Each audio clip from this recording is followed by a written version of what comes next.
It's still Thursday's edition of Morning Ride.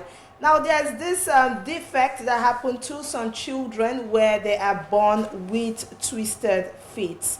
Now, I don't know if studies have really shown what truly goes wrong and why these children are born like this. But of course, I'm not here alone. I have someone in the studio who is going to talk about club foot and is going to try to dissect some of these questions as much as he can. Joining me here is Dr. Chibuzo Chukwuemeka. Welcome, sir. Thank you. How are you doing? I'm fine. Welcome. Thank He's you. A consultant orthopedic surgeon, and he's here to talk to us on adding a life of value to children with clubfoot. Good morning once again. Good morning. All right. So let's dive right in. I'm very particular about clubfoot because I have a child who had clubfoot as a baby. We were able to rectify it because we noticed earlier, and this is 8 years down the line, and there's no sign of it. But I kept wondering what was the cause. I really didn't get any answer to it. Some doctors said the baby was probably stressed in the womb, but that's why I have you here to talk about this issue with us. So let us know quickly. We want to try as much as possible to dissect this issue so that everyone would be able to understand and relate to it. What is clubfoot? Thank you for having me. All right. Clubfoot is a defect, like you said, of the feet, in which the foot is curved inwards, and the children, if they are left to start walking, walk on the side of their foot. Okay. It's actually a multi-dimensional deformity. We call it a three-dimensional deformity, and it's more commonly at birth. Okay. However, we have some conditions that occur with it. So that's why we say there are different types, syndromic and non-syndromic. Okay. Like from your question as what is the cause? Yes. The cause for most of them, in 80% of them, is not known. But there are a lot of risk factors. We feel that when the child is in the womb, okay, if there's overcrowding of the womb, the child doesn't tend to swim as much, and the limbs tend to be in a fixed position for long. So that's a picture of what a clubfoot looks like. Okay. And when it's fixed in a position, it assumes that position. So it's more common in first pregnancies because the womb is just primed for the first carriage. Okay. More common in twin deliveries. Okay. When the child is larger than the womb, so they call what we call fetal macrosomia. Okay. It's also more common when you have a growth in the womb. What kind of growth? Like a fibroid coexisting with pregnancy. Okay. So when the child, or when the fluid volume is reduced, so the child cannot, so we call it oligohydramnios. Okay. So the child cannot swim as much. So with those, we feel that can add to the incidence of clubfoot. However, it's not always so, because you have many multiple gestations that don't have clubfoot. So we can't say that is the ideal cause. The ones that we know are the acquired type, where they don't occur at birth, or they occur with defects of the spine, where it traps the nerves, and the feet cannot move. That's the baby's spine? Yes, so we call those syndromic types. Okay. They exist with other deformities. Okay. It's about 1 in 1,000 live births, so it's a very common problem. But many people do not know it exists unless, like you said, it affects your loved one. Okay. But it's very common. Okay. So what are the types of clubfoot? Because you said this type, but I want to know what the different types of clubfoot are. Okay, we have, clubfoot is divided into congenital and acquired. Okay. Congenital means you were born with it. Acquired means as you were growing, you developed it. Oh, okay. Yes. So the congenital type, we have the syndromic. That's the one that exists with multiple, like you see children with cleft lip and palate. Okay. You see children with stiff feet, arthrogryposis, or you see children with Down syndrome, when they have intellectual disabilities, or cerebral palsy. Those ones are the syndromic type. But the most common ones are the ones like that I just mentioned, the idiopathic, with no cause known. They just occur isolated, alone, with clubfoot. So those are the more common type. Then the acquired types are the ones that maybe a child is growing and then has an injury, a traumatic injury, and then the nerves are injured. So we call neuropathic injuries. So they now have defects. Well, or children that have poliomyelitis. So infections that affect the brain and then causes problems with coordination of a part of their muscles. So they can have an association with clubfoot. So it's so those are the acquired type. But the more common one, which the one we really are more particular about, are the idiopathic. That's the ones that do not exist with any other condition. Okay. So food deficiency has nothing to do with this? No, food deficiency has nothing to do with it. Okay. So how are these clubfoot, or how are they diagnosed, and what are the signs and symptoms, most especially with children? Okay. Clubfoot is a clinical diagnosis. So it's the patient is born, and we notice that it has 4 components. The foot is first curved upwards in the midfoot. We call it a cavus.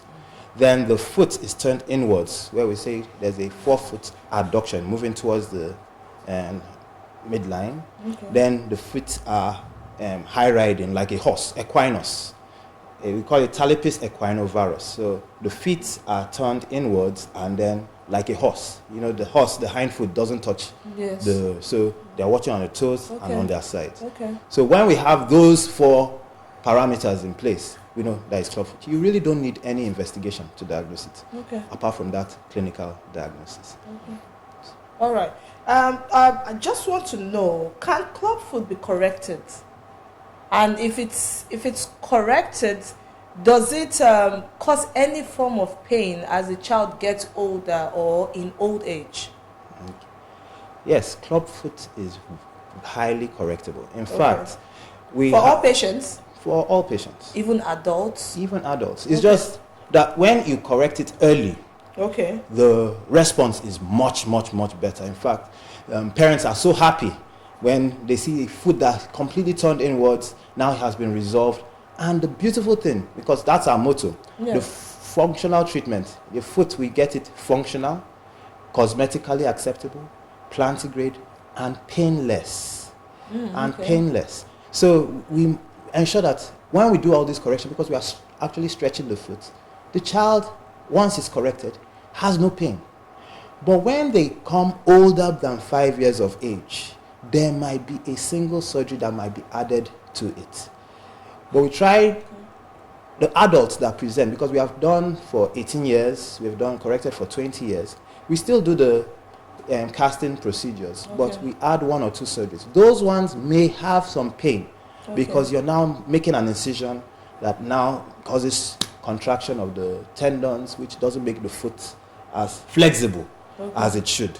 So that's why we try to advocate early presentation, early intervention with casts, and reduce the need for excessive surgeries. In the past, many people were treating clubfoot with surgical procedures, but they found out that children barely put their feet on the ground, so it came with a lot of pain.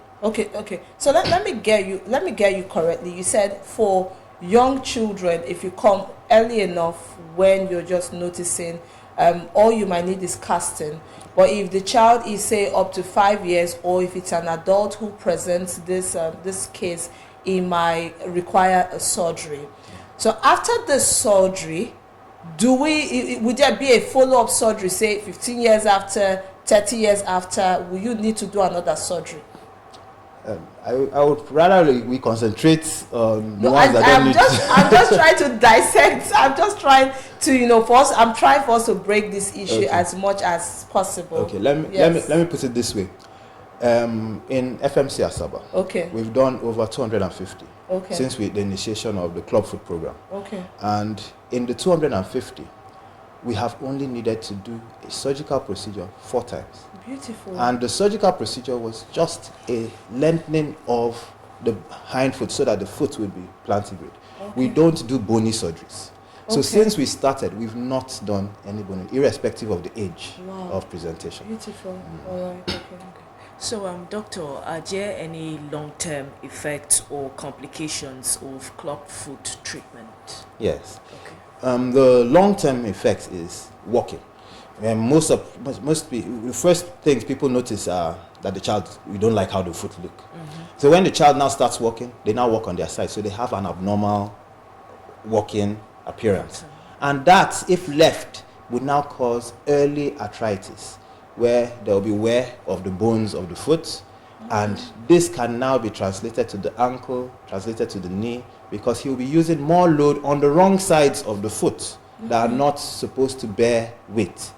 And with that, you now have changes in the skin, hardening of the skin, and then he might even have loss of sensation of the toes because there will be injury of the nerves that supply the toes. So it causes a lot of neuropathic problems and soft tissue changes, as well as the bony problems. So many people are unable to engage in their expected quality of life because job opportunities are lost. Their psychosocial problems are affected because they do not want to be associated with the public, and that now stigmatizes them against the general population. So that's what we do not want.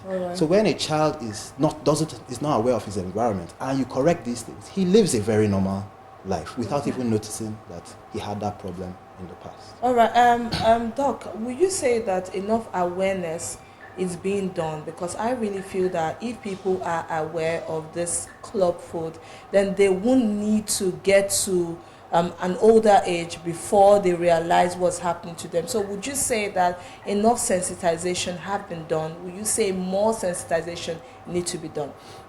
Yes, thank you for that. Yes. We are on the road of sensitization. But I know it can never be enough. Yeah. What we are advocating, especially the Clubfoot Initiation Program with Miracle Fit, which is a US-based organization, and Straight Child Foundation, in collaboration with FMC Asaba. They are conducting free treatment for clubfoot. They are established in over 64 institutions in Nigeria. And Straight Child Foundation has 17 branches where they supply all the materials that are required. The casting materials, the follow-up logistics, and the braces that we use to maintain. Because these children have to wear abduction braces up to their 4 years of age. So, and these braces can be expensive. One of them is 60,000, and as the child grows, you need to change. So many people are unable to finance the care, and we lose them to follow up. But for the past 4 years, we have engaged in them, and they even just came to our center this week, where we have we've done a couple of free procedures, and they've provided a lot of materials for us to do that. And anybody that is, you notice, that has clubfoot in the schools, in the churches, in communities, if they come to FMC, all they need to provide is a visit card, and we take care of everything. So how long with this? Because sometimes free things don't last always or forever. So how long can one come to FMC and be sure that anytime they come, it will be free? Is it like a long-term thing? It's a long-term thing. And then those in the rural area, because if you are aware, most people in the rural area suffer the most from clubfoot, and a lot of them blame it on diabolical things, Would you say that this sensitization have also got into the rural areas? We are partnering with the Primary Health Care Ministry of Health, and they have given us the go-ahead that they will support us. We did a training program and workshop in Asaba, which was very rich, and we are planning to go to every part of Delta State. We are already established in Ughelli and Warri, and then we are now here as well. So we plan on going to the villages, putting up flyers, sensitization programs, talking in churches, putting up publicities, so as people should know that this is available, the treatment is free, and as soon as your delivered with no extra cost. Okay. Patients do not pay anything. It's a non-profit, non-governmental organization. Okay, yeah. So they have been in existence for over 10 years in Nigeria. Okay. And America is so proud of what we have been able to establish. Okay. They are more interested in the research. Let's get neglected club foot eliminated from the world. All right. That's Okay. I saw the 2-day workship, 2-day, right, on Yes. Dr. Kenneth's status. But I was wondering, was it for the doctors or anybody could attend? Yes, it was a team. We collaborated a team. Health workers. Okay. From the record staff to the plaster technicians, physiotherapists, nurses. So they wanted to make a team. Okay. So all these people were trained on the procedures. Right. So these are the people that are going to be our ministers, our disciples. Oh, that nice. will go to the communities and establish a new team. Okay. So each person has the ability to create his own team. Amazing. Under the guidance of a physician. Amazing. All right. Okay, so doctor, are there any modifications or accommodations that can be made to help children participate fully in daily activities? Because this issue of club foot can be quite stigmatizing, if you ask me. So are there any accommodations or modifications for them to be seen as, normal children, that play with their fellow normal children while undergoing treatment at the same time? Yes, we collaborated with the physiotherapy and the psychiatry unit. So, and even the nurses, because most of the times when they come to the clinic, we form a social group. So when you see people that have had the condition and are in different stages of correction, and you see how their challenges went, you have hope. You have hope. Yeah. And it's even a better advocacy than you, the doctor, talking to them. Because you say, I have this, and this is how it went, and this is what my child went through, and this is how I overcame it. So sometimes the parents are the ones training and creating that bond within each other. So most of the times, the joy at the end of each clinic session is overwhelming. It's overwhelming. Okay. So I'm very particular about pregnant women. My question is, are there ways that this can be prevented in pregnancies? Are there ways that you can know that, my baby has club foot, or ways that you can prevent it generally from happening to avoid the shock? Maybe everybody should have a single pregnancy. The most important thing is it's easy to correct.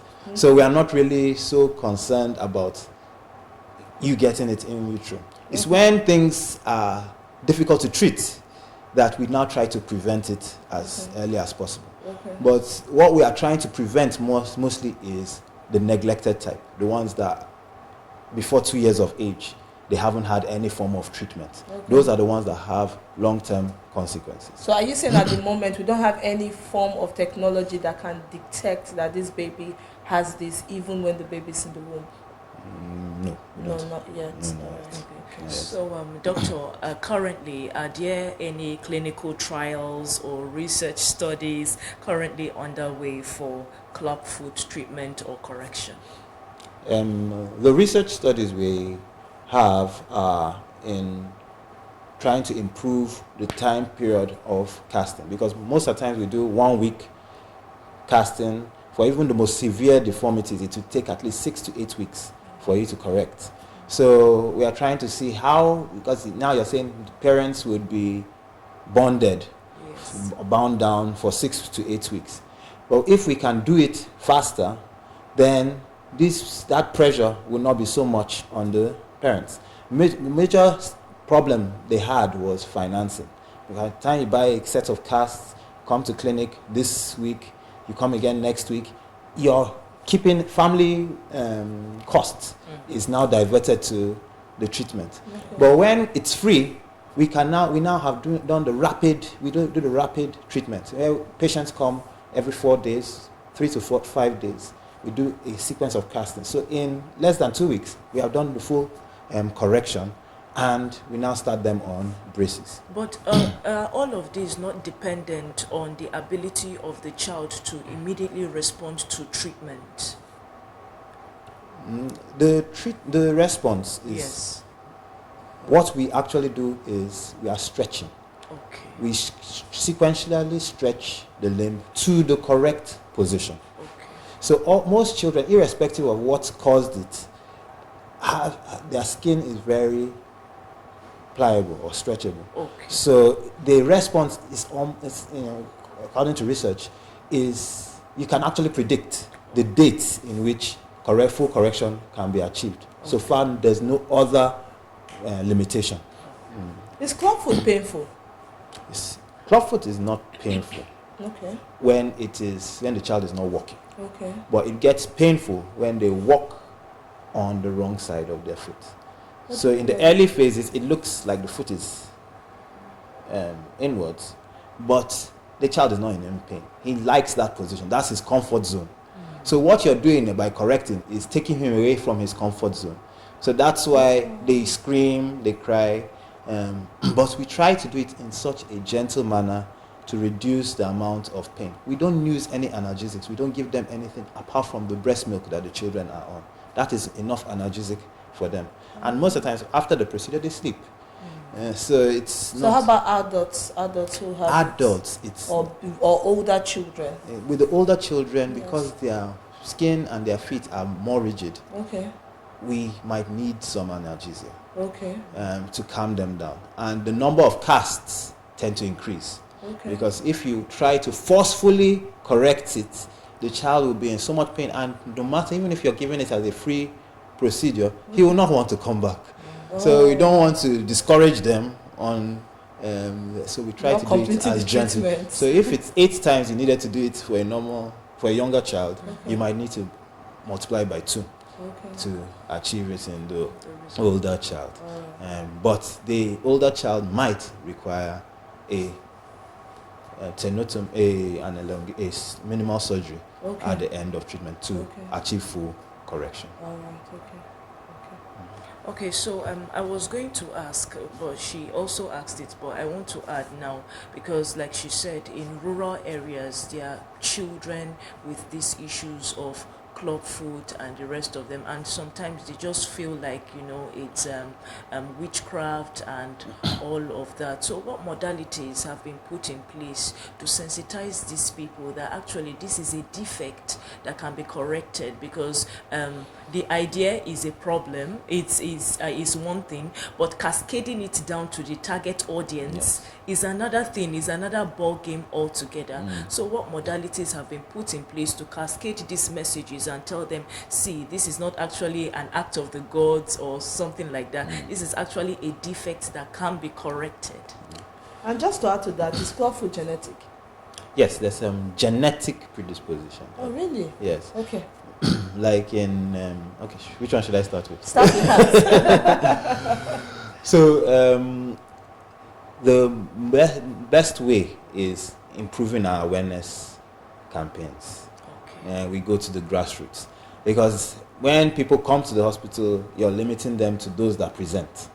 Those that do not present have not gotten this information. So there's a lot of traditional adages, there are a lot of traditional concepts with regards inward feet.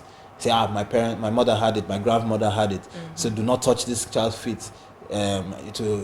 It's my grandmother coming back and all those. And some say, you did something when you were pregnant and that's why your child is coming out, and that can be a cause to a lot of matrimonial disharmony. So what we try to do is we go to churches, we go to schools, we go to primary health cares, and we give health talks.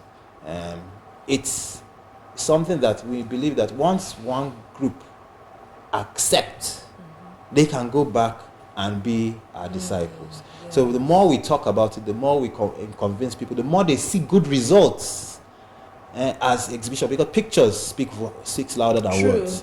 So by the time you start posting all these, we have flyers that we share to convince people, and then they know that many people have gone through this. Many people have much worse deformities, but it was treatable. And many people are so afraid of surgery. So by the time you say there's no need for surgery, it's just they're more relaxed. Patients say, "Oh, are you serious?" So they now. But even at that, we still always do a minimal clinic procedure to ensure that there's no recurrence, because recurrence can be a problem when parents do not comply with the post-correction tips. Yeah, post-correction tips. Yes. Please enlighten us. Okay, Please. so in the post-correction, after we have gotten the foot back plantigrade, we need to maintain it in that position. And the thing is, the child is already used to the position it started with. So if you don't maintain it, it gradually returns back to the previous position. Okay. So we give them abduction braces. They are shoes that are created. That's the one I was telling you, maintenance braces, that keep the feet in 70 degrees of abduction with a bar linked. So that bar maintains it in that position, and they are supposed to wear that shoe first 3 months, 23 hours a day.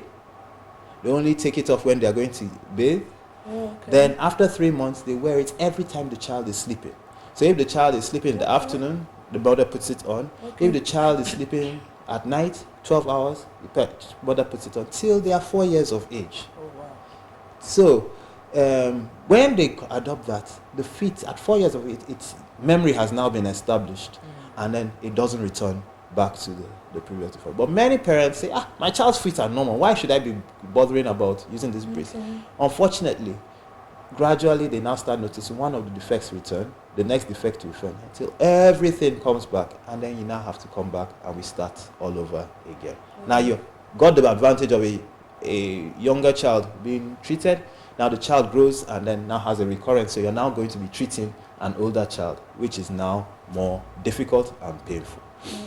So those are the problems. Okay, so for patients who don't bring themselves to the hospital, who are reluctant, because of fear of surgery, are there diseases that clubfoot could cause if not attended to? As at when do you? It's just most is arthritis. Arthritic changes. And when does that set in? That can, if the child walks on the feet, by 10-15 years, he will now have a very painful foot. So walking on the feet causes significant pain, so he prefers to be wheelchair bound or using aids to walk, because the bones that are bearing the weight of the body, God didn't plan for them to be carrying the weight, and they are not as rigid and sturdy to carry that load. So they now start wearing. What we call cartilage starts to thin out, and then the bones now touch the bone. So as the bone presses on the bone, it causes significant pain. So the child tries to stay off his feet. So that's what we try to avoid. And when the feet get involved, the ankle will now get involved. The knee now will be bearing more weight, and then that's how it now ascends beyond those points, and that's where it's difficult to treat. Okay, so are there any sports that these parents can help their children engage in, even as they go through the healing process? Are there any sports that would also help, apart from wearing? There was something you said they wear while sleeping and all of that. The braces, thank you. So apart from wearing the braces, are there any sports or physical activities that parents can help their children to engage in that will also add in correcting these defects? Okay, yes. Like for the children, when they are bathing, the mothers can just twist their feet up and down. No, it's not painful, because the child is already used to that position, especially when they're wearing the braces. So they can actually just be stretching. It's just gently stretching. But even in our clinics, when we remove the casts, we have physiotherapists that come and engage them in some physical activities, because they have been immobilized for long, a week or two, and when you now remove the cast, they are stiff. So we teach them some exercises which they look forward to. They look forward to those exercises because all the children are performing. You see one with both legs in the cast performing it, one in small cast performing it, older children, younger children. So everybody is just excited. It's like a gathering that is of a communion between children with similar defects. So it also helps them in getting, because the older child is already trying to go inwards because he's stigmatized. Yes. But when he now sees his peers doing it, he now comes out, and you see the joy of coming to the clinic as against going to their public schools. So with that, we reintegrate them to society. All right. Okay. As a consultant orthopedic, has there been any challenge that you have faced? And what are your last words as well to those persons who are reluctant to come in or who are blaming their situation on spiritual things? What are your last words for them? And let us know if there are any challenges that you face as well as a consultant orthopedic. Okay. Yes, there were challenges when we started. Okay. Because we're not getting as many patients as we expected. Okay. But right now, we are overwhelmed. So I think it's just you start something that you believe in. Okay. And when results speak for you, you now get more patronage. So our patronage is not much. So we now need more hands. Okay. So we go through more training, more people that are interested in health, voluntary health service can come and we train them. And that would help us improve our reach, because one man cannot be an island of everything. He needs support of a lot of people. Okay. Then my last words for those that still do not believe in treatment, those that feel traditional stigma is the cause of this defect. Yes. I want to just tell you that is not so. Clubfoot is very treatable. Clubfoot, nobody is to be blamed. Neither the man nor the woman. Many studies have not found the cause. But what we are advocating is that, please, once you see your child's feet turned inwards, once you see your child's feet deformed, we have an advocacy for free care. And our major goal is to put a smile on both the parents and the children's face. We call our clinic the Smiling Clinic, because from people being sad and confining their children to one place, by the time they come out and see the results, everybody smiles, the parents and the practitioners. So it's a joyful place, and we encourage everybody, please talk to someone that has it. Anybody, direct them. It's totally free. You would enjoy it, and we look forward to having more and more people so that we eliminate neglected clubfoot. All right. Thank you so much, Dr. Chibuzo. I like the sound of free. Thank You so much. Thank you so much. You did amazing in dissecting these questions, and I truly appreciate it. Thank you so much. Thank you for coming. Thank you so much. All right. We've been speaking extensively with Dr. Chibuzo Chukwuemeka, and he's a consultant orthopedic surgeon from the Federal Medical Center, Asaba.